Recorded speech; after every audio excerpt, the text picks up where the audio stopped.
A9 ನ್ಯೂಸ್ಗೆ ಸ್ವಾಗತ. ನಾನು ಅಮೀನ್ ಶೇಖ್. ನೀರು ಪ್ರಕೃತಿಯು ನಮಗೆ ನೀಡಿದಂತಹ ಅಮೂಲ್ಯವಾದ ಕಾಣಿಕೆಯಾಗಿದೆ. ಅದನ್ನು ಸಂರಕ್ಷಿಸುವುದು ಪ್ರತಿಯೊಬ್ಬ ನಾಗರಿಕನ ಜವಾಬ್ದಾರಿಯಾಗಿದೆ. ನೀರನ್ನು ಉಳಿಸುವುದು ಎಂದರೆ ನಮ್ಮ ಭವಿಷ್ಯವನ್ನ ಉಳಿಸುವುದು ಎಂದರ್ಥ. ಜಲವೇ ಜೀವನ, ಜಲವೇ ಜೀವನಾಳವಾಗಬೇಕು ಎಂದು ಸಿಂದಗಿ ನಗರದ ಸರ್ಕಾರಿ ಪದವಿ ಪೂರ್ವ ಕಾಲೇಜಿನ ಹಿರಿಯ ವಿಜ್ಞಾನ ಉಪನ್ಯಾಸಕ, ಪರಿಸರ ಚಿಂತಕ ಬಸವನಗೌಡ ಎಂ ಬಿರಾದಾರ್ ಅವರು ಹೇಳಿದರು.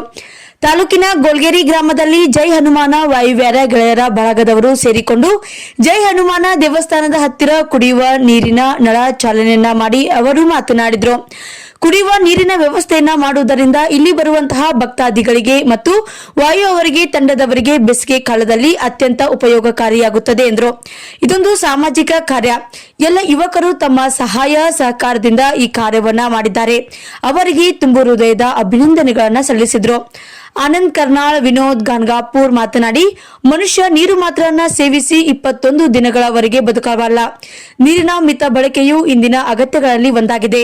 ಮಾನವ ವೈಜ್ಞಾನಿಕವಾಗಿ ಚಂದ್ರಗ್ರಹ, ಮಂಗಳ ಗ್ರಹಕ್ಕೆ ಸಲೀಸಾಗಿ ಹೋಗಿ ಬರುವಷ್ಟು ಎತ್ತರಕ್ಕೆ ಬೆಳೆದಿದ್ದಾನೆ. ಆದರೆ ನೀರನ್ನ ಸೃಷ್ಟಿಸುವ ತಂತ್ರಜ್ಞಾನದ ಆವಿಷ್ಕಾರ ಸಾಧ್ಯವಾಗಿಲ್ಲ.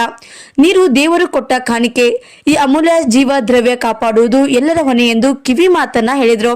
ಈ ಸಂದರ್ಭದಲ್ಲಿ ಗ್ರಾಮ ಯುವಕರು ಆದಂತಹ ಸಿದ್ದು ಬಂಟ್ನೂರ್, ಮಂಜುನಾಥ್ ಎಂಕಂಚಿ, ಬಸವರಾಜ್ ಪೂಜಾರಿ, ಬಸವರಾಜ್ ತಾಂಬೆ ಸೇರಿದಂತೆ ಇನ್ನಿತರರು ಈ ಸಂದರ್ಭದಲ್ಲಿ ಉಪಸ್ಥಿತರಿದ್ದರು. ಬಿಕೆಪಿ ಕ್ಯಾಂಪ್ನಲ್ಲಿ ಬೆಳಗಿನ ವಾಯುವಿಹಾರ ಯುವಕರ ತಂಡದಿಂದ ಹನುಮಾನ್ ದೇವಸ್ಥಾನ ಹತ್ತಿರ ನೀರಿನ ವ್ಯವಸ್ಥೆಯನ್ನು ಮಾಡಲಾಗಿದೆ. ಎಲ್ಲ ಯುವಕರಿಗೆ ಅವರಿಗೆ ಅಭಿನಂದನೆಗಳು ಸಲ್ಲಿಸುತ್ತಾ, ಇನ್ನೂ ದೇವಸ್ಥಾನದ ಸುತ್ತ ಅನೇಕ ಕೆಲಸಗಳಿವೆ.